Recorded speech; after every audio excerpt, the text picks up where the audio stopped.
اصل معجزہ کسے کہتے ہیں؟ جسے کوئی نبی چیلنج کے ساتھ پیش کرتا ہے کہ یہ ہے میری رسالت کا ثبوت، آؤ مقابلہ کر لو۔ حضرت موسیٰ علیہ السلام کے جو اصل معجزے تھے وہ دو تھے، ایک عصا جس کا کہ مقابلہ کیا، آپ کو معلوم ہے کہ فرعون نے تمام جو جادوگر تھے پورے مملکت کے انہیں جمع کیا اور مقابلہ کیا۔ تو جس چیز کو کہ پیش کیا جائے چیلنج کے ساتھ کہ آؤ تو مقابلہ کر لو، وہ اصل معجزہ ہوتا ہے اس نبی اور رسول کا۔ تو حضور صلی اللہ علیہ وسلم کا اصل معجزہ، یعنی معجزات آپ یہ مغالطے میں مبتلا نہ ہو، میں بقیہ معجزات کی نفی نہیں کر رہا، یہ واقعات اپنی جگہ حق ہیں کہ حضور کو پتھر سلام کرتے تھے۔ حضور صلی اللہ علیہ وسلم جس کھجور کے تنے کے ساتھ ٹیک لگا کر خطبہ دیا کرتے تھے، جبکہ ابھی مسجد نبی میں ممبر نہیں بنا تھا، جب تعداد زیادہ ہو گئی مسلمانوں کی اور ضرورت محسوس ہوئی کہ ذرا بلند مقام پر کھڑے ہو کر آپ خطبہ ارشاد فرمائیں، تو پھر وہ ممبر بنا کر رکھا گیا۔ پہلے مرتبہ جب آپ ممبر پر چڑھ رہے تھے خطبہ دینے کے لیے، تو اس کھجور کے سوکھے تنے میں سے ایسی آواز آئی جیسے کوئی بچہ بلک بلک کر رو رہا ہو کہ وہ سعادت جو مجھے حاصل رہی تھی آج تک میں محروم ہو گیا۔ تو یہ انبیاء کا مقام ہے۔ مولانا روم نے اسی لیے کہا ہے کہ فلسفی کو منکر حنانہ است، از حواس انبیاء بیگانہ است۔ فلسفی اور عقلیت پرست انسان وہ تو حنانہ کا انکار کر دے گا، کیسے ممکن ہے سوکھا تنا اور اس کے اندر سے بچے کی طرح بلکنے کی آواز آئے، لیکن یہ اس لیے ہے کہ وہ انبیاء کے خصوصی احوال جو ہے ان کو جانتا نہیں۔ اس قسم کے خرق عادت واقعات حضور کی زندگی میں بھی بے شمار ہوئے، لیکن حضور کا وہ معجزہ جس میں تحدی کے ساتھ چیلنج کے انداز میں کہا گیا کہ آؤ مقابلہ کرو، وہ صرف اور صرف قرآن ہے۔ چنانچہ آپ سورہ بنی اسرائیل میں دیکھیں گے، قُلْ لَئِنِ اجْتَمَعَتِ الْإِنسُ وَالْجِنُّ عَلَىٰ أَن يَأْتُوا بِمِثْلِ هَٰذَا الْقُرْآنِ لَا يَأْتُونَ بِمِثْلِهِ وَلَوْ كَانَ بَعْضُهُمْ لِبَعْضٍ ظَهِيرًا۔ اے نبی چیلنج کر دیجئے، اگر تمام انسان اور تمام جن مل کر یہ چاہیں کہ اس قرآن جیسی کوئی تصنیف کر دیں، تو چاہے وہ ایک دوسرے کا کتنی بھی اس میں مدد کریں اور تعاون کریں، وہ ہرگز قرآن جیسی کتاب تصنیف نہیں کر سکتے۔ اس سے آگے بڑھ کر یہ بات کہی گئی، اچھا پورا قرآن نہیں لا سکتے، اس قرآن کی طرح کی 10 صورتیں ہی تصنیف کر لو۔ جب اس کا بھی جواب نہیں دیا گیا تو جسے کہتے ہیں برسبیل تنزل، اور پنجابی میں کہتا ہے کہ برے کو گھر تک پہنچانا، وہ برے کو گھر تک پہنچانے کے لیے فرمایا ایک صورت ہی بنا لاؤ۔ یہ سورہ ہود میں اور سورہ یونس میں یہ مضمون آیا، اور پھر سورہ بقرہ میں ہجرت کے بعد جو پہلی سورت نازل ہوئی اس میں پھر اس کو دوہرا دیا گیا، وَإِن كُنتُمْ فِي رَيْبٍ مِّمَّا نَزَّلْنَا عَلَىٰ عَبْدِنَا فَأْتُوا بِسُورَةٍ مِّن مِّثْلِهِ وَادْعُوا شُهَدَاءَكُم مِّن دُونِ اللَّهِ إِن كُنتُمْ صَادِقِينَ۔ کہ اگر تمہیں کوئی شک ہے اس کتاب کے بارے میں جو ہم نے نازل فرمائی ہے، شک کیا ہوگا؟ شک اسی بات میں ہوگا کہ شاید یہ محمد کا اپنا کلام ہے صلی اللہ علیہ وسلم، یا کوئی اور انسان ہے جو انہیں سکھا پڑھا رہا ہے۔ اگر تمہیں اس نوعیت کا کوئی شک ہے تو اس جیسی ایک صورت بنا لاؤ، فَأْتُوا بِسُورَةٍ مِّن مِّثْلِهِ۔ اور نوٹ کیجئے گا سورۃ العصر بھی سورت ہے، سورۃ الکوثر بھی سورت ہے، 3 آیات بھی اگر ایسی تم تصنیف کر کے لے آؤ تب تو تمہیں کچھ شک کرنے کا حق حاصل ہوگا، اور اگر نہیں کر سکتے تو جان لو فَإِن لَّمْ تَفْعَلُوا وَلَن تَفْعَلُوا۔ پھر اگر تم ایسا نہ کر سکو اور ہرگز نہیں کر سکو گے، ذرا چیلنج کا انداز دیکھیے کہ ہرگز نہیں کر سکو گے، فَاتَّقُوا النَّارَ الَّتِي وَقُودُهَا النَّاسُ وَالْحِجَارَةُ، ڈرو اس آگ سے جس کا ایندھن بنیں گے انسان اور پتھر۔ اب اس بات کو سمجھیے کہ تاریخی حقیقت ہے یہ، جس کا کوئی کافر انکار نہیں کر سکتا، کہ وہ کوئی شخص اس چیلنج کو قبول کرنے کی جرات نہیں کر سکا۔ اگر جھوٹ موٹ کو بھی کوئی کھڑا ہو جاتا اور کہتا کہ ٹھیک ہے میں نے یہ ایک صورت بنائی ہے اور میرا دعویٰ یہ ہے کہ یہ قرآن جیسی ہے، تو ایک کنٹروورسی تو پیدا ہو جاتی نا۔ کچھ لوگ چاہے کہتے کہ نہیں یہ قرآن کے سطح کی نہیں ہے، لیکن یہ کہ اس کا دعویٰ تو ہو جاتا۔ لیکن تاریخ یہ بتا رہی ہے کہ سرے سے کسی شخص نے اس کی جرات نہیں کی، اس درجے وہ قرآن سے مرعوب ہوئے۔ تو حضور کا سب سے بڑا معجزہ جو آج تک زندہ ہے، اس کو ذہن میں رکھیے، میں نے جو حضرت موسیٰ حضرت عیسیٰ کے معجزات گنوائے ہیں وہ در حقیقت ان کی اپنی ذات کے ساتھ تھے۔ ید بیضا موسیٰ کے ساتھ تھا، عصا معجزہ اس وقت تھا جب موسیٰ کے ہاتھ میں تھا، اس کے بعد کئی 100 برس تک وہ صندوق سکینہ جو ہے، تابوت سکینہ، اس میں وہ عصا رکھا رہا، لیکن اب وہ معجزہ نہیں تھا، وہ سوکھی لکڑی تھی، اس کے سوا کچھ نہیں۔ تو تمام انبیاء اور رسول کے معجزے ختم ہو گئے، وہ ان کی ذات کے ساتھ تھے۔ محمد الرسول اللہ کی رسالت دائمی ہے تا قیام قیامت، لہذا معجزہ بھی آپ کا دائمی ہے، وہ معجزہ آج بھی موجود ہے۔ البتہ میں ادھر ضرور توجہ دلاؤں گا کہ قرآن مجید کے اعجاز کے 3 پہلو ہیں۔ پہلا پہلو، اور زیادہ تر اسی کی طرف توجہ زیادہ ہوئی ہے، وہ ہے قرآن کی فصاحت، بلاغت، ادبیت، اس کی چاشنی۔ ظاہر بات ہے کہ اس کا شعور اور ادراک صرف عربوں کو ہو سکتا ہے، بلکہ میرے خیال میں ناراض نہ ہو اہل عرب تو آج کے عربوں کو بھی نہیں ہو سکتا۔ یہ اسی دور کے عرب، ان کی اپنی جو اس وقت کی زبان تھی، اس زبان میں فصحاء، بلغاء، شعراء، خطباء، ان کو اتنا ذوق تھا کہ وہ باقی پوری دنیا کو کہتے تھے یہ گونگے ہیں، بولنا ہمیں آتا، خطیب ہم ہیں، شاعر ہم ہیں، خطبہ ہم دے سکتے ہیں، شعر ہم کہہ سکتے ہیں، باقی سب تو عجمی ہیں، گونگے ہیں، ان کے اندر نہ فصاحت ہے، نہ بلاغت ہے، نہ ان کے کلام میں چاشنی ہے، نہ اس کے اندر کوئی شکو ہے۔ یہ دعویٰ جنہیں تھا، جب ان کے منہ بند ہو گئے قرآن کو سننے کے بعد کہ اس کلام کا کوئی مقابلہ ممکن نہیں ہے، جو ان کے سبع معلقہ کے شعراء میں سے آخری شاعر وہ ایمان لے آئے، اس کے بعد جب ان سے کہا گیا کہ اب آپ شعر نہیں کہتے، حضرت عمر نے ایک مرتبہ ان سے سوال کیا کیا بات ہے، اب آپ نے شعر کہنے چھوڑ دیے؟ تو ان کا جواب یہ تھا اب بعد القرآن، کیا اب قرآن کے بعد بھی اس کا امکان ہے کہ کوئی شخص اپنی فصاحت اور بلاغت کا کوئی اظہار کرنا چاہے؟ یہ تو فصاحت اور بلاغت کی ایک معراج ہے کہ جس تک کہ اب کسی انسان کی رسائی ممکن نہیں۔ تو فصاحت اور بلاغت جو ہے قرآن کے اور اس کی ادبیت، در حقیقت اس کا ادراک تو ہو سکتا ہے صرف اہل زبان کو۔ ہم لوگ جو ترجموں سے پڑھتے ہیں، چاہے کتنی ہی گرامر پڑھ لیں، کتنی صرف و نحو پڑھ لیں، واقعہ یہ ہے کہ وہ جو ایک ہوتا ہے نفس پر جب انگلی آتی ہے تو جو ایک آپ کو فیل ہوتی ہے، وہ فیل ہم جو عجمی لوگ ہیں جن کی مادری زبان عربی نہیں ہے، وہ قرآن مجید کی فصاحت اور بلاغت کو اس طور سے نہیں سمجھ سکتے جیسے کہ اہل زبان سمجھ سکتے ہیں، اور خاص طور پر جیسے کہ اس زمانے کے اہل زبان نے سمجھا۔ آج چونکہ عربی زبان ویسے تو جو اس کی فصیح لینگویج ہے وہ جو کی تو اپنی اصل پر قائم ہے، اور وہ اسی قرآن کے طفیل اور قرآن کے صدقے قائم ہے، ورنہ دنیا میں کوئی دوسری زبان نہیں ہے کہ جو 1500 برس تک اتنی پیور رہ جائے، اس میں تبدیلی آتی ہے۔ خود اردو جو ہے 300 برس کی اردو، دکن کی اردو، ذرا اس کو کبھی پڑھیے تو آپ حیران ہوں گے کہ یہ اردو زبان ہے اور آج کی اردو کوئی اور ہے۔ یہ صرف 200-250 برس کے اندر یہ انقلاب اردو میں ہو چکا ہے۔ عربی زبان 1500 برس سے وہ قائم ہے اپنے اسی جگہ پر، اور وہ صرف قرآن کا اعجاز اور قرآن کا صدقہ ہے، لیکن باقی جو اصل میں بولی جانے والی زبانیں ہیں وہ بہت بدل چکی ہیں۔ لہذا تمام اہل عرب کے لیے بھی اب قرآن کے اس پہلو کو صحیح طور پر سمجھنا ممکن نہیں۔ قرآن کی جو اعجاز کے 2 پہلو ہیں وہ ہے در حقیقت جو میری اور آپ کی توجہ کے خاص طور پر در حقیقت حقدار ہیں، اور ہمیں ان کی طرف توجہ کرنی چاہیے۔ بدقسمتی سے اس کی طرف عام طور پر علماء نے توجہ نہیں کی، اس کی صرف ادبیت ہی کا چرچا ہوتا ہے۔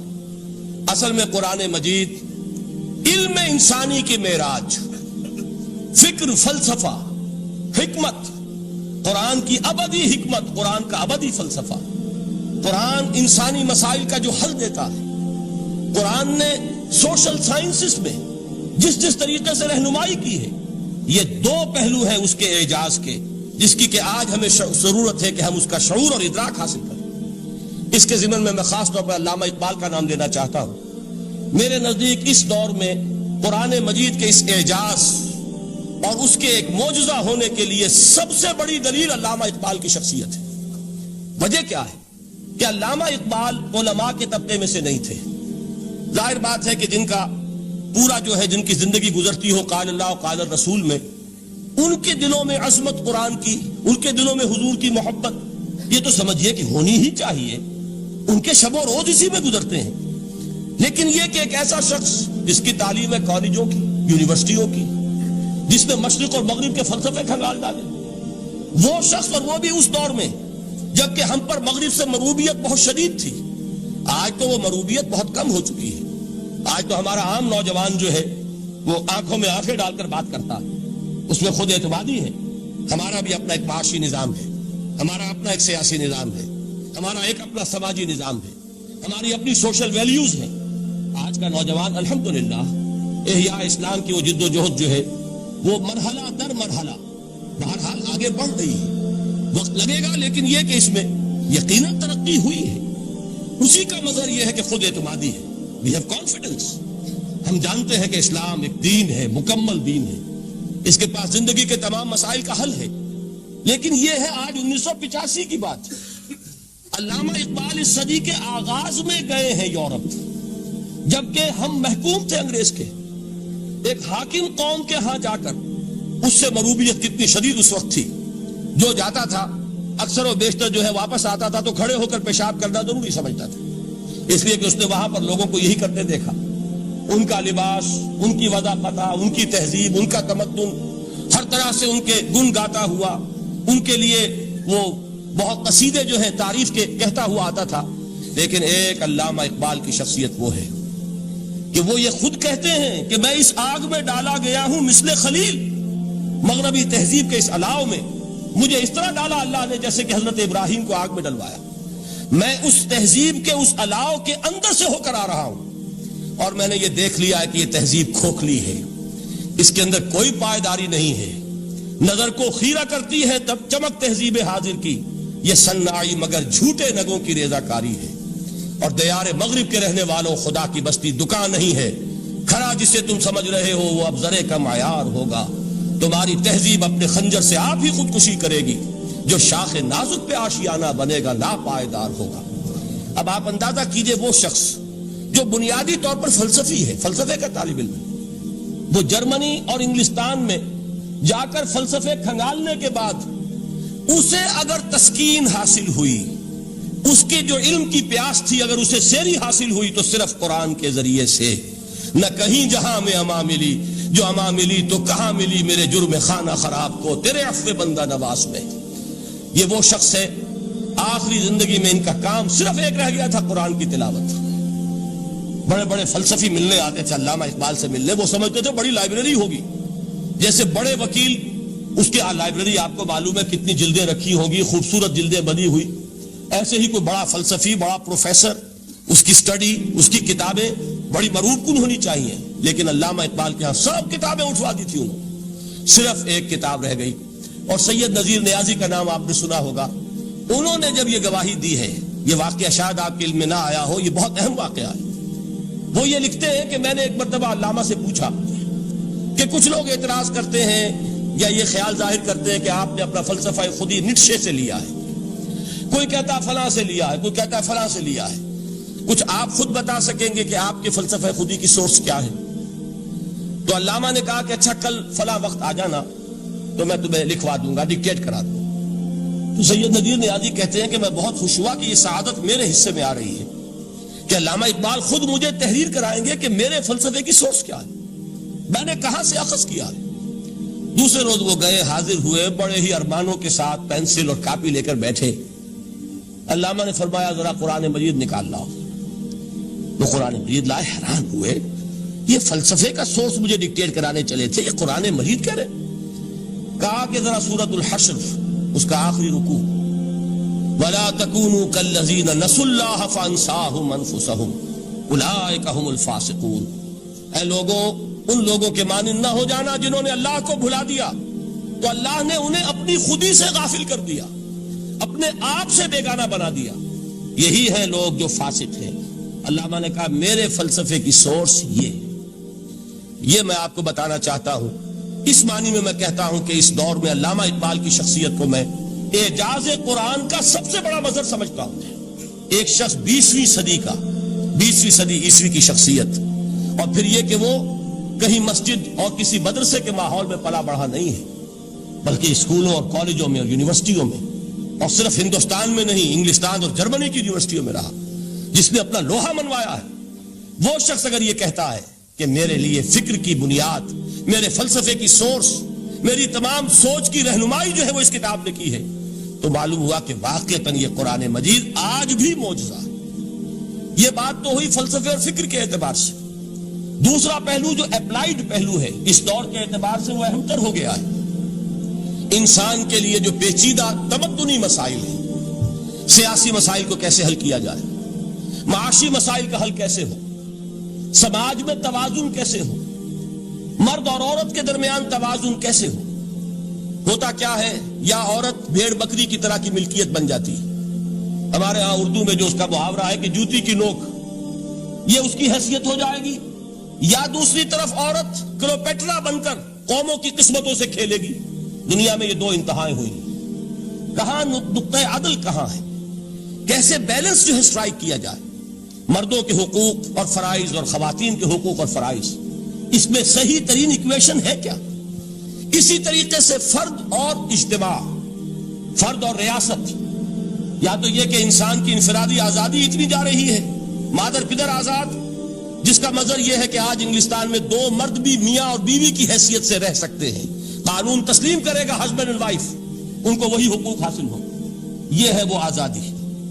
اور یا پھر یہ ہے کہ جو روس میں ہے یا دوسرے ممالک میں ہے کہ آزادی بالکل ختم، اور معلوم ہوا کہ ایک ٹوٹلیٹیرین سوسائٹی ہے، مستبدانہ نظام ہے. ان کے درمیان نقطۂ عدل کہاں ہے؟ اسی طرح سرمایہ اور محنت، اگر ذرا سا سرمایہ کو چھوٹ ملتی ہے وہ مزدور کا خون چوستا ہے اور اس کا حق اس کو نہیں دیتا.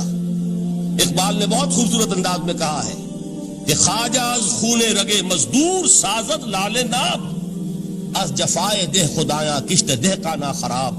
انقلاب انقلاب انقلاب. ایک طرف سرمایہ دار ہے جو مزدور کی رگوں میں سے خون نچوڑ کر سرخ شراب کا پیمانہ لے کر بیٹھا ہوا ہے، وہ در حقیقت مزدور کا خون ہے جو پی رہا ہے. ایک طرف وہ زمیندار اور جاگیردار ہے جو کاشتکار کا خون جو ہے چوس رہا ہے. تو یہ یا تو یہ انتہا ہے، اور یا یہ ہے کہ اگر ذرا آپ مزدور کو یا اس کارکن کو تھوڑا تحفظ دیجئے تو وہ کام نہیں کرتا. ہمارے ہاں پچھلے دور میں یہی ہوا تھا. میں یہ برملا کہتا ہوں، آج بھی آپ کے سامنے کہہ رہا ہوں کہ بھٹو نے واقعہ یہ بہت بڑا کارنامہ سر انجام دیا تھا. اس نے مزدور کو ایک سیلف ریسپیکٹ دی تھی، کاشتکار کو اپنی عزت کا احساس دیا تھا کہ میں بھی انسان، میرے بھی حقوق ہیں. لیکن نتیجہ اس کا نیگیٹو نکلا. مزدور نے کام کرنا چھوڑ دیا، معیشت کی گاڑی ختم ہو گئی. وہ چیز کہ جو متوازن ہو، جس میں مزدور کو اس کا حق مل رہا ہو اور پسینہ خشک ہونے سے پہلے اس کی جائز مزدوری اس کو مل گئی ہو، جس میں کہ انسان کسی سرمایہ دار کی رعیت بن کر نہ رہ جائے. دوسری طرف یہ کہ سرمایہ کے لیے بھی جو اس کا صحیح ہے کہ اس کو انسینٹیو ملے، وہ میدان میں آئے، اس کے اندر رسک لینے کے جو ہے وہ صلاحیت پیدا ہو. ان دونوں چیزوں کو کیسے متوازن کیا جائے؟ واقعہ یہ ہے کہ یہ ہے وہ پیچیدہ مسائل جن کا حل قرآن میں ہے. ہماری بدقسمتی کیا ہے کہ ہم نے خود ان چیزوں کے لیے دوسروں کے سامنے جھولی پساری ہوئی، ہم دوسروں سے بھیک مانگ رہے ہیں. ہمارا حال کیا ہوا تھا اس صدی کے شروع میں؟ مصطفیٰ کمال پاشا نے جب ترکی میں اسلام کے آئلی قوانین بھی منسوخ کیے، نوٹ کیجئے اس کو، یہ اسی صدی کے وہ صدمے ہیں جو ہم نے اٹھائے ہوئے ہیں. اور گاہے گاہے باز خواہ یہ قصہ پاری نہ رہا، تازہ خواہی داشتن گر داغ ہائے سی نہ رہا. اس صدی میں کیا نہیں ہوا؟ عربوں کی ریوولٹ ترکوں کے خلاف، ان کے پیٹھ میں جو خنجر گھونپا، اور ایک انگریز، ایک کرنل لارنس کی وہ ساری شرارت، اس کے نتیجے میں ایک عظیم مملکت عثمانیہ، سلطنت عثمانیہ، دی گریٹ آٹومان امپائر، اس کے چیتڑے اڑ گئے. اور اس کے بعد وعدے کیے تھے عربوں سے کہ ہم تمہیں حکومت دیں گے. ہوا کیا کہ ان کے چھوٹے چھوٹے ٹکڑے کیے اور تقسیم کر لیے. مغربی سامراج کا دور شروع ہو گیا.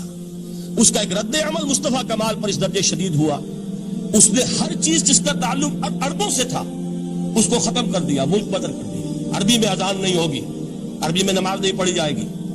اور اسی کے ضمن میں یہاں تک گیا کہ فیملی لاز بھی رومن لاز جو ہے وہ نافذ کیے.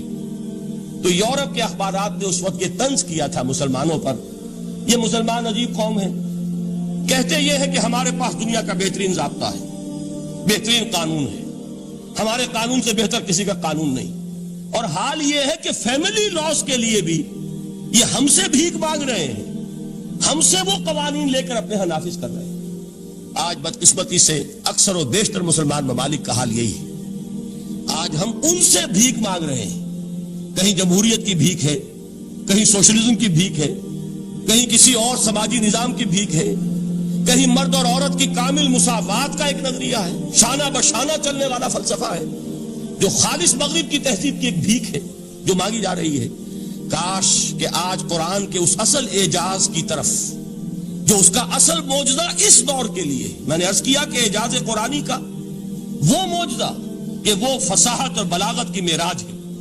وہ یا تو اپریشیٹ کر سکتے ہیں اہل عرب، اور اہل عرب میں سے بھی حقیقت میں وہ جو قدیم جاہلی شاعری کے جاننے والے ہیں جو بہت کم رہ گئے اب، وہ جان سکتے ہیں کہ جب قرآن نازل ہوا تو کیوں زبانیں گنگ ہو گئی تھی، کیوں کوئی ایک شخص جھوٹ موٹ کو بھی مدعی بن کر نہیں آ سکا کہ یہ میں نے قرآن کی جیسی ایک کتاب یا قرآن جیسی ایک سورت یا قرآن کی طرح کے چند جملے میں نے موضوع کر دیے ہیں. لیکن دوسرا پہلو ہے فکر اور فلسفہ، اس کے اعتبار سے جس کا سب سے بڑا ثبوت اس دور میں علامہ اقبال. اور تیسرا پہلو ہے Islamic social sciences, political science, economics, sociology.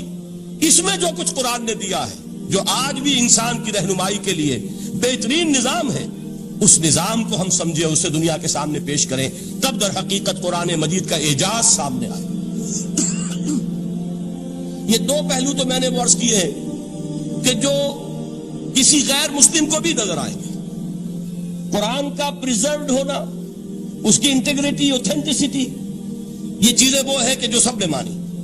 قرآن کے ذریعے تاریخ انسانی کا عظیم ترین انقلاب برپا ہونا، یہ وہ بات ہے کہ جو کسی اندھے کو بھی دیکھنی پڑتی ہے. اس حقیقت کا اعتراف دشمن کو بھی کرنا پڑتا. میں یاد دلا دوں آپ کو، ایچ جی ویلز، آپ نے نام سنا ہوگا، سائنٹیفک فکشن میں اس کا بڑا اونچا مقام ہے، لیکن اس نے تاریخ نسل انسانی پر بھی دو کتابیں لکھی، a short history of the world اور a concise history of the world. Concise history of the world میں وہ شخص حضور کے ذکر پر جب آتا ہے تو میں صرف ذکر کر رہا ہوں، نقل کفر نہ باشد، اس نے حضور کی شخصیت پر بڑے رقیق حملے کیے ہیں، بڑے گھٹیا حملے کیے ہیں. حضور کی خاص طور پر تعدد ازدواج کا جو معاملہ ہے، یہ کڑوی گولی ان کے حلق سے اتر نہیں سکتی، اس لیے کہ ان کا آئیڈیل ہے حضرت مسیح اور حضرت یحییٰ، جان دی بیپٹسٹ اینڈ جیسس آف نزارت. ان دونوں نے ایک شادی بھی نہیں کی، تجرد کی زندگی بسر کی، لہذا ایک شادی بھی ان کے نزدیک گھٹیا فعل ہے. تو حضور نے تو کی ہیں 11 شادیاں، 11 نکاح کے. یہ جو کڑوی گولی ہے یہ ان کے حلق سے نیچے نہیں اترتی، اس لیے میں انہیں معذور سمجھتا ہوں. تو اس نے اس پہلو سے تو بڑے حملے کیے، لیکن خطبہ حجۃ الوداع کے وہ جملے جو ہے تاریخی، پورے کے پورے اس نے کوٹ کیے. لا فضل لعربی علی عجمی ولا لعجمی علی عربی ولا لأحمر علی اسود ولا لأسود علی احمر الا بالتقوى کلکم بنو آدم وآدم من تراب. کسی عرب کو کسی عجمی پر کوئی فضیلت نہیں، کسی عجمی کو کسی عرب پر کوئی فضیلت نہیں، کسی گورے کو کسی کالے پر کوئی فضیلت نہیں، کسی کالے کو کسی گورے پر کوئی فضیلت نہیں سوائے تقویٰ کے. تم سب کے سب آدم کی اولاد ہو اور آدم مٹی سے بنائے گئے تھے.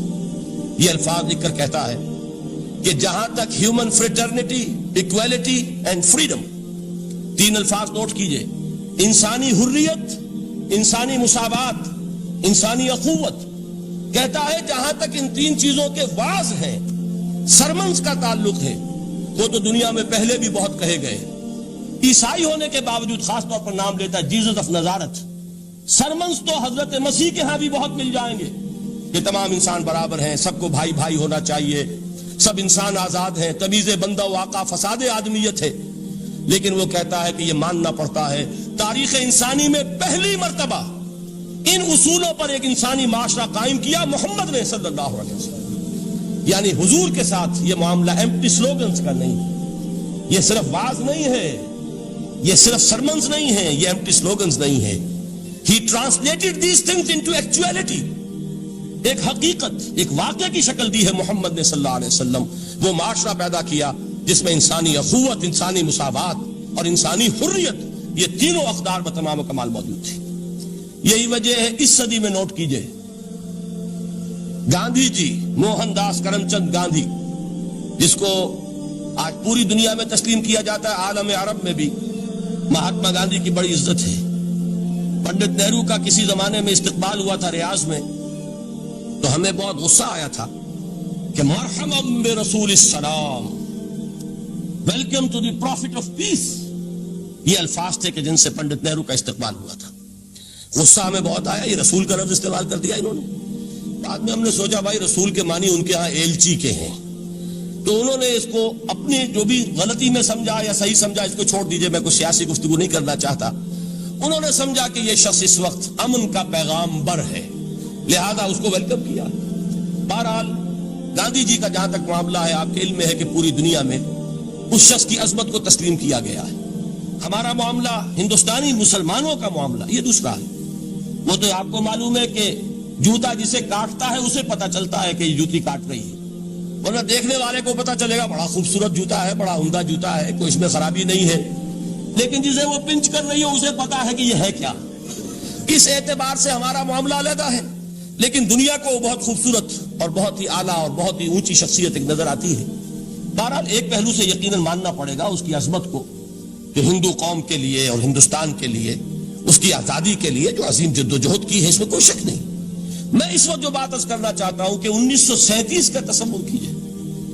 1937 میں آپ کو معلوم ہے 1935 میں قانون بنا تھا، اور پہلی مرتبہ الیکشنز ہوئے تھے بر صغیر میں 1937، اور وہ ہوئے تھے صوبائی الیکشنز۔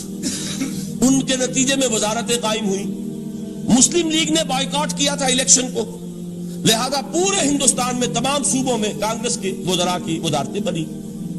ہریجن اخبار میں ایک مقالہ لکھا تھا گاندھی جی نے اس وقت، جس میں کہ ان کانگریسی وزراء کے سامنے نصیحت کے انداز میں یہ بات رکھی تھی کہ آج جب کہ آپ لوگوں کو اختیار مل رہا ہے اور حکومت، یہ پہلی انسٹالمنٹ تھی جو انگریزوں نے دی تھی ہمیں، سیلف رول یا ہوم رول کی پہلی انسٹالمنٹ تھی، تو جو بھی تمہیں اختیارات مل رہے ہیں اس میں میں تمہارے سامنے حضرت ابو بکر اور حضرت عمر کی مثال رکھتا ہوں۔ یہ ہے وہ بات کہ جادو وہ جو سر چڑھ کر بولے۔ عربی میں کہتے ہیں الفضل ما شہدت بہ الاعداء، اصل فضیلت وہ ہے جس کا کہ دشمن اعتراف کرے۔ مہاتما گاندھی اگر اعتراف کر رہا ہے کہ تاریخ انسانی کی عظیم ترین شخصیتیں حکومت کی سطح پر وہ ابو بکر اور عمر ہیں، تو ابو بکر اور عمر کس درخت کے پھل ہیں؟ وہ شجرہ طیبہ، شجرہ نبوت ہے کہ جس کے پھل ہیں ابو بکر اور عمر، جن کو تربیت دی ہے محمد نے صلی اللہ علیہ وسلم۔ تو معلوم ہوا کہ یہ چیزیں وہ ہیں کہ جس کا لوہا آج دنیا مان رہی ہے، لہذا ہمیں قرآن مجید کے اعجاز کے پہلو سے ان اعتبارات سے خود بھی توجہ کرنی چاہیے اور دنیا کو بھی ادھر متوجہ کرنا چاہیے۔ اب میں تبرکاً 3 مقامات سے میں نے آیات پڑھی ہیں، قرآن مجید کی عظمت کا وہ ادراک اور شعور جو ہمیں ہو سکتا ہے، ہم وہ کہ جو قرآن کو مانتے ہیں اللہ کا کلام، ہم اس بنیاد پر سمجھے کہ اللہ نے اپنے کلام کی کیا مدح کی ہے۔ اور نمبر 2 یہ فارسی کا ایک مصرع ہے کہ قدر گوہر شاہ دانت یا بدانت گوہری، ہیرے جواہرات کی قدر و قیمت یا بادشاہوں کو معلوم ہوتی ہے جو ان میں کھیلتے ہیں، اور یا یہ کہ جوہری کو جو ان کا کاروبار کرتا ہے، جانتا ہے، پہچان ہے، پرکھتا ہے۔ عام آدمی کو کیا پتا، اس کے ہاتھ پہ اگر کوئی آپ ہیرا رکھ دیں، وہ سمجھے شاید کو کوئی کانچ کا ٹکڑا، اسے اس کے اندر کوئی فرق محسوس نہیں ہوگا۔ قدر گوہر شاہ دانت یا بدانت گوہری، کہ ہیرے جواہرات جو ہیں ان کی قدر و قیمت کا اندازہ یا بادشاہوں کو ہوتا ہے یا جوہری کو ہوتا ہے۔ تو قرآن مجید کا عظمت کا صحیح ادراک یا اللہ کو ہے یا محمد الرسول اللہ کو ہے صلی اللہ علیہ وسلم۔ باقی جو کچھ دنیا دیکھتی ہے وہ تو وہ ظاہر کا ایک پہلو ہے، وہ تاریخی حقائق ہیں جو میں نے آپ کے سامنے رکھے۔ باقی قرآن مجید کی عظمت کا کوئی صحیح ادراک ہو سکتا ہے یا وہ اللہ تعالیٰ کی زبانی اور یا ہوگا محمد الرسول اللہ صلی اللہ علیہ وسلم کے فرامین کی روح سے۔ اسی لیے میں نے 3 جگہ سے آیات پڑھی ہیں۔ ایک مقام سے سورہ رحمان کی ابتدائی 4 آیات، سورہ یونس کی 2 آیات، سورہ حشر کی 1 آیت، اور 3 احادیث نبویہ ہیں جن کا میں نے ذکر کیا ہے، اس لیے کہ تیسری جو ہے وہ بہت طویل حدیث ہے، وہ پوری میں اس وقت نہیں پڑھ سکتا تھا، اس کے صرف ابتدائی اور آخری کلمات میں نے اس وقت آپ کو سنائے۔ میں تھوڑی سی تشریح ان کی کروں گا تاکہ قرآن مجید کی عظمت کا جو نقش میرے اور آپ کے قلب پر ہونا چاہیے وہ صحیح در حقیقت ان آیات اور احادیث کی روشنی میں ہمارے دلوں پر قائم ہو جائے۔ دیکھیے قرآن مجید کی عظمت یہ کلام ہے، اس کی کلام کی عظمت کا پہلا پہلو ہے متکلم کی عظمت کے اعتبار سے۔ عربی میں کہا جاتا ہے کہ کلام الملوک ملوک الکلام ہے، بادشاہوں کا کلام کلاموں کا بادشاہ ہوتا ہے۔ بادشاہ جب گفتگو کرے گا معلوم ہوگا شاہانہ انداز ہے، ایک کوئی بھکاری گفتگو کرے گا یا کوئی کجرا گفتگو کرے گا، سبزی فروش کرے گا، کوئی مچھلی فروش کرے گا، ہر ایک کا پتہ چل جائے گا کہ کون بولا۔ وہ جس کو کہتے ہیں کہ تانت بازی راگ پایا، 2 جملے کوئی شخص بولے گا پتہ چل جائے گا کتنے پانی میں ہے، اس کے علم کا، فضل کا، تہذیب کا، تمدن کا کیا معیار ہے۔ اس لیے کہ کلام جو ہے در حقیقت متکلم کی پوری شخصیت کی عکاسی کرتا ہے. اس کا مقام کیا ہے، اس کا مرتبہ کیا ہے، اس کے ذہن کی بلندی کیا ہے، اس کے فکر کی گہرائی کیا ہے، اس کے افق ذہنی کی وسعت کیا ہے، اس سب کا اندازہ ہوگا کلام سے. تو اب یہ کلام ہے اللہ کا. معلوم ہوا کہ اللہ کی صفات کا ایک کامل عکس قرآن مجید میں موجود ہے. یہ بات سمجھیے. اس کو قرآن نے کس طرح بیان کیا؟ یہ وہ لطیف حقائق ہیں جن کے لیے قرآن مجید تمثیل کا پیرایا اختیار کرتا ہے. اب سورہ حشر کی تمثیل کیا ہے؟ لو انزلنا هذا القرآن على جبل، اگر ہم نے اس قرآن کو کسی پہاڑ پر اتار دیا ہوتا، لرأيته خاشعا متصدعا من خشیت اللہ، تم دیکھتے اس پہاڑ کو کہ اللہ کی خشیت سے دب جاتا اور پھٹ جاتا. وَتِلْكَ الْأَمْثَالُ نَضْرِبُهَا لِلنَّاسِ لَعَلَّهُمْ يَتَفَكَّرُونَ. اور یہ مثالیں ہیں جو ہم لوگوں کے لیے بیان کرتے ہیں تاکہ وہ تفکر سے کام لیں، غور و فکر کریں. اگر میں اور آپ قرآن کی عظمت سے واقف نہیں ہوں گے، اس بات کو نوٹ کر لیجئے، تو میں اور آپ اپنا وقت کیسے صرف کریں گے اس کے لیے؟ انسان کا ایٹیٹیوڈ بڑا یوٹیلیٹیرین ہے آج کے انسان کا خاص طور پر. وہ کسی ایسے ہی کام کے لیے وقت لگائے گا جس میں اس کے لیے فائدہ ہو، اور اس فائدے کی چیز اگر نہیں ہے تو اس کی طرف متوجہ نہیں ہوگا. اگر قرآن مجید کی عظمت کا ہمیں ادراک ہو جائے تو ہم اپنا پورا وقت اس کے لیے وقف کر دیں گے، اس کو سمجھیں گے، اس کی گہرائیوں میں غوطہ زنی کریں گے. جیسے اقبال نے کہا کہ قرآن میں ہو غوطہ زن اے مرد مسلمان. لیکن اگر یہ کہ اس کی عظمت کا ادراک نہ ہوا تو بس یہ کہ کبھی اتفاق ہو گیا کہ کھول لیا اور اس کو پڑھ لیا، پڑھ بھی لیا بغیر سمجھے، اور اس کا ثواب کسی اور کو پہنچا دیا. وہ آج حصول ثواب بھی نہیں رہا، ایصال ثواب ہی رہ گیا. ورنہ یہ کہ بہرحال علامہ اقبال نے جو اس پر پھپتی چست کی ہے کہ بایا تشترا کارے جزی نیست کے از یاسی نے وہ آسا بمیری. اس قرآن کی عظیم آیات سے اے مسلمان آج تیرا سروکار صرف اتنا رہ گیا ہے کہ کوئی شخص مر رہا ہو، عالم نزا میں ہو، تو اس کو یاسین سنا کر اس کی جان جلدی سے نکال دو، آسانی سے نکل جائے. بس یہ سروکار رہ گیا. میں یہ نہیں کہتا کہ نہ پڑھی جائے، حضور نے فرمایا ہے پڑھنی چاہیے، لیکن صرف یہ نہیں ہے اس کا مصرف. یہ تو انسانی زندگی کی رہنما کتاب بن کر نازل ہوئی ہے. اس کے اوپر اس اعتبار سے توجہ تم نہیں کر رہے ہو، بلکہ تمہاری اس کے ساتھ جو ہے دلچسپی صرف اتنی رہ گئی ہے. تو پہلی بات یہ کہ یہ سمجھیے کہ قرآن نے یہ تمثیل اختیار کی اپنے عظمت کے بیان کے لیے. اگر ہم نے اس قرآن کو پہاڑ پر اتار دیا ہوتا تو تم دیکھتے کہ وہ پھٹ جاتا اور دب جاتا. اب اس کو سمجھیے، القرآن یفسر بعضہ بعضا، قرآن کا ایک حصہ دوسرے حصے کی تفسیر کرتا ہے. سورہ اعراف میں واقع آیا ہے کہ حضرت موسیٰ علیہ السلام کا آپ کو معلوم ہے کہ کوہ طور پر اللہ تعالیٰ سے ہم کلامی کا شرف حاصل کرتے تھے. گفتگو ہو رہی ہے لیکن اللہ نظر نہیں آ رہا. اب اس کو اپنے اوپر طاری کیجئے، یہ صاف سامنے آتے بھی نہیں، صاف چھپتے بھی نہیں. یہ جو صورتحال تھی کہ اگر کسی کی آپ آواز سن رہے ہیں، کلام سن رہے ہیں، سامنے نہیں آ رہا، تو آپ کے دل میں خواہش پیدا ہوگی کہ ذرا سا یہ پردہ بھی اٹھا دیا جائے، مجھے دیدار بھی حاصل ہو جائے. لہذا سورہ اعراف میں ہے جب کئی بار یہ شرف ہم کلامی حاصل ہوا اللہ سے، تو حضرت موسیٰ علیہ السلام نے بڑی ہمت سے کام لیا، بڑی جرت کی، درخواست کر دی، رب ارینی انظر الیک. یہ جو پردہ بیچ میں حائل کیا ہوا ہے پروردگار، تو میرا شوق دیکھ، میرا اشتیاق دیکھ، تو مجھے ذرا دیدار بھی عطا ہو جائے. اس پر کیا بات کہی گئی؟ لن ترانی، موسیٰ تم مجھے ہرگز نہیں دیکھ سکتے، تم اس جسد ظاہری کے ساتھ، اس جسد مادی کے ساتھ، ان عنصری آنکھوں سے میرا دیدار نہیں کر سکتے. ولیکن انظر الی الجبل، دیکھو ہم تمہیں ایک مثال دیے دیتے ہیں، ذرا اس پہاڑ کی طرف دیکھو، ہم اپنی ایک تجلی اس پر ڈالیں گے. فإن استقر مکانہ فسوف ترانی، اگر وہ پہاڑ ہماری تجلی کو جھیل جائے، تحمل کر لے، تو تم بھی سوچنا کہ شاید ہمیں دیکھ سکو. اس کے بعد ہوا کیا؟ فلما تجلی ربہ للجبل جعلہ دکا وخر موسیٰ صعقا. جب اللہ تعالیٰ نے پہاڑ پر اپنی ایک تجلی ڈالی تو وہ پہاڑ جو ہے پھٹ گیا. اور موسیٰ، اب دیکھیے براہ راست تجلی موسیٰ پر نہیں ہے، یہ انڈائریکٹ مشاہدہ ہے تجلی ربانی کا کہ جو پہاڑ پر ہوئی ہے، اور پہاڑ کی جو کیفیت ہوئی ہے اس کے مشاہدے سے حضرت موسیٰ بے ہوش ہو کر گر گئے. وَصَعِقَ مُوسَىٰ خَرَّ مُوسَىٰ صَعِقًا. یہ ہے وہ مثال جو یہاں دی ہے قرآن کے لیے. لَوْ أَنزَلْنَا هَذَا الْقُرْآنَ عَلَىٰ جَبَلٍ لرأيته خاشعا متصدعا من خشیۃ اللہ. نتیجہ کیا نکلا؟ ان فرق کیجئے استدلال استنتاج. نتیجہ یہ نکلا کہ جو تاثیر تجلی ذات ربانی کی ہے وہی تاثیر کلام ربانی کی ہے. صرف یہ ہے کہ ہمیں اس کا شعور نہیں, ہمیں اس کا ادراک نہیں. یہ بالکل ذات کی تجلی کی جو تاثیر تھی وہی قرآن خود بیان کر رہا ہے کہ اس کلام ربانی کی. اس کو بھی علامہ اقبال نے خوب کہا ہے, فاش گویم آنچ در دل مزمرست, صاف کہہ دیتا ہوں جو کچھ میرے دل میں ہے. این کتابیں نیست چیزیں دیگرست. اسے کتاب نہ سمجھ بیٹھنا قرآن کو, یہ کتاب نہیں ہے, کچھ اور ہے. کچھ اور کیا ہے؟ مثل حق پنہاؤ ہم پیداستو, زندہ پائندہ گویاستو.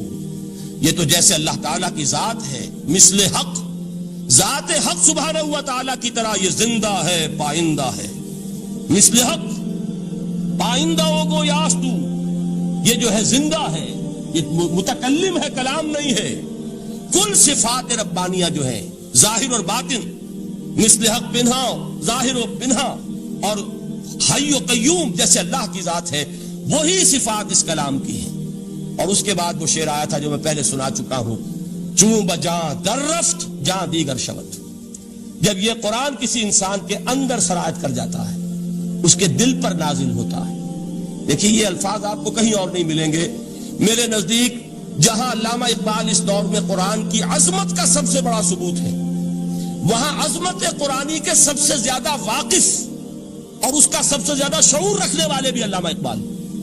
یہ الفاظ آپ کو کہیں نہیں مل سکیں گے کہ مثل حق پنہاؤ ہم پیداستو, زندہ پائندہ گویاستو, چوں بجاں در رفت جہاں دیگر شود, جہاں چو دیگر شد جہاں دیگر شود. جب یہ انسانوں کے اندر سرایت کر جاتا ہے, ان کے اندر ایک انقلاب آ جاتا ہے, اور یہ اندر کا انقلاب ہے جو ایک عالمی انقلاب کا پیش خیمہ بنتا ہے.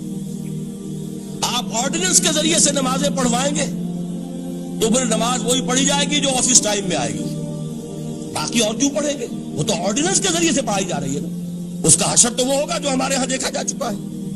اور اس وقت بھی اس زمانے میں نے یہ سنا ایک جگہ کہ کلاس 4 امپلائیز جو ہیں وہ شروع میں جب آرڈیننس نافذ ہوا تھا ہمارے ہاں تو دفتروں میں بڑا اہتمام ہوا, آفیسرز نے خاص طور پر بڑے اہتمام سے ظہر کی نماز پڑھنی شروع کی. لیکن مجھے بتایا گیا کہ کلاس 4 امپلائیز جو ہیں ہمارے, یہ ڈرائیورز ہیں, پی اینز ہیں, یہ کھڑے ہنستے رہتے ہیں, شریک نہیں ہوتے. میں نے ان سے کہا وہ اس لیے کہ انہیں معلوم ہے کہ آپ بھی تو یہی پڑھ رہے ہیں صرف نماز, باقی آپ کے ڈرائیور سے اور آپ کے خانسامہ سے یہ بات چھپی ہوئی نہیں ہے کہ عصر آپ نے بھی نہیں پڑھنی, یہ صرف زور ہے جو آپ پڑھ رہے ہیں. تو یہ اصل میں اندر کا انقلاب جب تک نہ آئے, باہر کا ٹھوسا ہوا انقلاب, وہ تو جب پریشر ہٹ جائے گا تبدیلی ختم ہو جائے گا. چوں بجاں در رفت جہاں دیگر شود, اندر انقلاب آئے. جب اندر تبدیلی ہو جائے گی اب انسان کا پورا وجود بدلے گا, پھر اس کے اندر سے تبدیلی جو ہے وہ ابھرے گی, اسے کسی خارجی دباؤ کی ضرورت نہیں ہوگی. جہاں چو دیگر شد جہاں دیگر شود. اور جب انسانی شخصیتوں کے اندر یہ انقلاب اندر سے آتا ہے تو پھر وہ عالمی انقلاب بنتا ہے. جیسے کہ محمد رسول اللہ کا انقلاب. واقعہ یہ ہے کہ اگر جوش کانسپیریسی, عبداللہ ابن سبا کی سازش اگر کامیاب نہ ہو گئی ہوتی اور مسلمانوں کے اندر آپس کا اختلاف اور سر پھٹول نہ ہو جاتا, جو حضرت عثمان کی شہادت, پھر حضرت علی کی شہادت رضی اللہ تعالی عنہما, اور حضرت علی کی دوران خلافت یہ آپس کے جو جنگیں ہوئی, جنگ جمل, جنگ صفین, جنگ نہروان, اگر یہ نہ ہوئی ہوتی تو جس سپیڈ کے ساتھ اور رفتار کے ساتھ انقلاب محمدی کی توسیع ہو رہی تھی علی صاحب الصلاۃ والسلام, کوئی طاقت دنیا میں نہیں تھی. اقبال نے اس کا بھی نقشہ کھینچا ہے کہ تھمتا نہ تھا کسی سے سیل رواں ہمارا, وہ سیل رواں تھا, کوئی روکنے والا نہیں تھا. انٹرنل سیبوٹاج وہ ہے کہ جس نے اس انقلاب کا راستہ روکا ہے. تو واقعہ یہ ہے کہ وہ اندرونی انقلاب حضور نے برپا کیا قرآن کے ذریعے صحابہ میں. اندر سے جو انقلاب تھا اس نے عرب میں ایک انقلاب کی شکل اختیار کی, اور یہ انقلاب جو ہے اتنی اپنے اندر قوت رکھتا تھا, اتنی پوٹینشیلٹی تھی اس کی کہ وہ 20 برس کے اندر کہاں آکسس دریائے جیہوں, کہاں اٹلانٹک. تصور تو کیجیے تاریخ میں اس سے پہلے اتنی بڑی کوئی مملکت قائم ہوئی نہیں. کہاں یمن اور کہاں ایشیا کوچک, ایشیا مائنر ٹرکی, یہاں سے وہاں اور وہاں سے یہاں, اتنی عظیم مملکت. حضرت عثمان رضی اللہ تعالیٰ عنہ کے عہد خلافت میں ہو چکی تھی. یہ بات اگر یہ چلتا معاملہ آگے تو کوئی قوت اب نہیں رہی تھی. سلطنت روما ختم ہو چکی تھی, سلطنت کسرا ختم ہو چکی تھی, بخشتے اڑ گئے تھے. اب کون سی طاقت رہ گئی تھی جو اسلام کا راستہ روکتی؟ یہ وہ یہودی سازش ہے جس نے اندر سے سیبوٹاج کیا. بہرحال یہ ہے انقلاب محمدی کا طریقہ, اندر سے تبدیلی. اسی کو علامہ اقبال نے کہا ہے, تیرے ضمیر پہ جب تک نہ ہو نزول کتاب, گرہ کشا ہے نہ راضی نہ صاحب کشاف.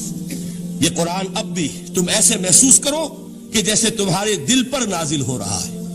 اور مجھے یاد آیا امام ابن قیم رحمۃ اللہ علیہ, ان کا ایک بڑا پیارا جملہ ہے.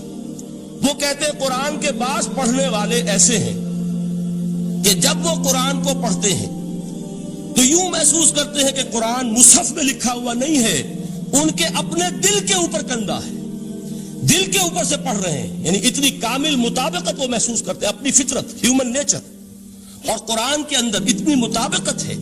اس طرح وہ ٹیلی کرتے ہیں ایک دوسرے کے ساتھ کہ محسوس ہوتا ہے کہ وہ کتاب ان صفحات میں لکھی ہوئی نہیں ہے بلکہ لوح قلب پر لکھی ہوئی ہے کہ جہاں سے وہ انسان اسے پڑھ رہا. تو پہلی بات تو قرآن مجید کی آیت کے حوالے سے اس پہلو سے ہمارے سامنے آئی کہ جو تاثیر ہے ذات ربانی کی تجلی کی, وہی تاثیر ہے اس قرآن مجید کی, بشرطے کہ ہمارے دل جو ہیں وہ کچھ اپنے اندر اس استعداد اور صلاحیت کو پیدا کر لیں. دوسرا مقام ہے سورہ یونس کا. اب کسی کلام کی عظمت کا دوسرا پہلو ہو سکتا ہے اس کی افادیت کے اعتبار سے, اس سے فائدہ کیا ہوگا نوع انسانی کے لیے. دیکھیے دو آیات, یہ عظیم خزانے ہیں عظمت قرآن کے. سورہ یونس میں یا ایھا الناس, اے لوگو, قد جاءتکم موعظۃ من ربکم وشفاء لما فی الصدور وہدی ورحمۃ للمؤمنین. 4 الفاظ نوٹ کر لیجئے. اے لوگو, آ گئی ہے تمہارے پاس وہ چیز تمہارے رب کی طرف سے جو موعظہ ہے. موعظہ کسے کہتے ہیں؟ نصیحت. اس بات کو ذرا سمجھ لیجئے ترتیب کیا ہے. نصیحت اسے کہتے ہیں, جی رہا نہیں جا رہا, میں نے اس کی ترتیب بدلی ہوئی ہے. مجھے یاد دلایا ایک صاحب نے کہ سورہ رحمان کی ابتدائی آیات کا بیان تو رہ گیا, وہ رہا نہیں, میں نے پڑھا کسی اور ترتیب سے تھا, بیان کسی اور ترتیب سے کر رہا ہوں. پڑھنے میں 4, 2 اور 1, اور اب جو میں بیان کر رہا ہوں پہلے ایک آیت سورہ حشر کی جو بیان کی, اب 2 آیات ہیں سورہ یونس کی. لوگوں تمہارے پاس آ گئی ہے تمہارے رب کی طرف سے موعظت, اور تمہارے سینوں کے اندر جو روگ ہیں ان کے لیے علاج.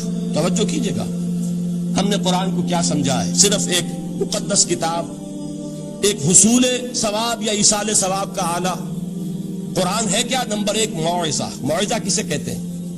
وعظ اسے کہتے ہیں وہ بات جس سے دل نرم ہو جائے, دل کے اندر گداز پیدا کرنے والی شے. وجہ کیا ہے؟ اعلیٰ سے اعلیٰ حکیمانہ بات کسی سے کہی جائے, دل سخت ہے, اثر نہیں ہوگا. ایک کرسٹ آ جاتا ہے انسان کے دل کے اوپر, جیسے کہ یہود کے علماء کے بارے میں فرمایا گیا, ثم قست قلوبکم فہی کالحجارۃ او اشد قسوہ وان من الحجارۃ لما يتفجر منه الانہار وان منها لما يهبط من خشیۃ اللہ وان منها لما يشقق فيخرج منه الماء. اے لوگوں, پھر تمہارے دل سخت ہوتے چلے گئے, پھر وہ پتھروں کے مانند سخت ہو گئے, بلکہ ان سے بھی زیادہ سخت, اس لیے کہ پتھروں میں تو وہ بھی ہوتے ہیں کہ جو اللہ کے خوف سے گر جاتے ہیں, پتھروں میں وہ بھی ہوتے ہیں کہ جو اللہ کی خشیت سے پھٹ جاتے ہیں, ان میں سے پانی بہ نکلتا ہے. پتھر تو اس طرح کے ہیں, لیکن انسان کا دل جب سخت ہو جائے, جب پتھر بن جائے, تو کوئی شے دنیا کی اس کی سختی کا مقابلہ نہیں کر سکتی. پہلے اس سختی کو نرم کریں گے, جیسے زمین ہے چٹیل زمین, اس زمین کے اندر ہل چلے گا تو بارش جو ہے فائدہ دے گی. اس کو آپ زمین کو نرم کرتے ہیں تاکہ وہ بارش کو جذب کرے, ورنہ چٹیل زمین ہے سخت, وہ پانی بہ جائے گا اور وہ زمین کے اندر جذب نہیں ہوگا. تو پہلا لفظ استعمال کیا موعظہ. یہ قرآن واعظ ہے, نصیحت ہے, دلوں کو نرم کرتا ہے, دلوں پر جو کرسٹ آ گیا ہے سخت اسے توڑتا ہے, اس میں ہل چلاتا ہے. پھر کیا کرتا ہے؟ پھر جب یہ جذب ہوتا ہے, شفاء لما فی الصدور, جو سینے کے روگ ہیں ان کے لیے شفا ہے. اب آپ غور کیجئے گا, علامہ اقبال نے انہی 2 اعتبارات سے مسلمانوں کا مرثیہ کہا ہے کہ مسلمانوں نے اس قرآن کو نہ موعظہ کے لیے استعمال کیا اور نہ تزکیہ نفس کے لیے استعمال کیا, بلکہ اس کو تو صرف بنا لیا ہے وہ جان آسانی سے نکالنے کا نسخہ یا ایصال ثواب کا آلہ. چنانچہ کہتے ہیں واعظ کے لیے واعظ دستاں زنو افسانہ بند، واعظ جو ہے ہمارے داستانے کہتے ہیں، افسانے کہتے ہیں، قصے کہتے ہیں، لطیفے کہتے ہیں، معنی او پست و حرف او بلند، اس کے بیان میں معنی تو ہوتے ہیں بہت ہی گھٹیا نیچے کے پست، الفاظ کا شکو ہوتا ہے، الفاظ بہت اونچے ہوتے ہیں، از خطیب و دیلمی گفتارے او با ضعیف و شاذ و مرسل کارے او، سارا واعظ و نصیحت جو ہو رہا ہے وہ ضعیف حدیثوں کے ذریعے سے، ضعیف روایات بخاری کی ہو، مسلم کی ہو، ترمذی کی ہو، ابن ماجہ کی ہو، کہاں خطیب بغدادی اور دیلمی وہ کتابیں کہ جن کی کوئی سند نہیں ہے، وہاں کی روایات کے ذریعے سے لوگوں کو تذکیر کرنے کی کوشش کر رہے ہیں، با ضعیف و شاذ و مرسل کارے ہو، ضعیف روایات، شاذ روایات، مرسل روایات جن کا سلسلہ روایت محمد الرسول اللہ تک متصل نہیں ہے، اس کے ذریعے سے کر رہے ہیں، حالانکہ موعظہ سب سے بڑا موعظہ یہ قرآن تھا۔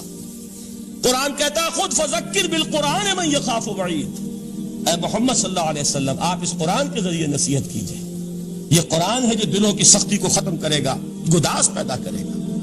دوسری طرف علامہ اقبال کیا کہتے ہیں کہ جہاں تک ہمارے ہاں جو بھی تصوف کے معروف حلقے ہیں، صوفیاء حق کی بات نہیں کہہ رہا، وہاں قوالی ہو رہی ہوگی تو حال آ جائے گا، صوفی پشمینہ پوشے حال مست، از شراب نغمہ قوال مست، قوال سے جو کچھ مل رہا ہے، حال آ رہا ہے، مستی آ رہی ہے، کیف اور سرور حاصل ہو گیا ہے، صوفی پشمینہ پوش حال مست، از شراب نغمہ قوال مست، لیکن یہ کہ اس کی محفل میں درنمی سازت بقرآن محفلش، اس کی محفل میں قرآن کا کہیں گزر نہیں ہے، جبکہ محمد الرسول اللہ صلی اللہ علیہ وسلم کی بھی ایک محفل ہوتی تھی، محفل سماع۔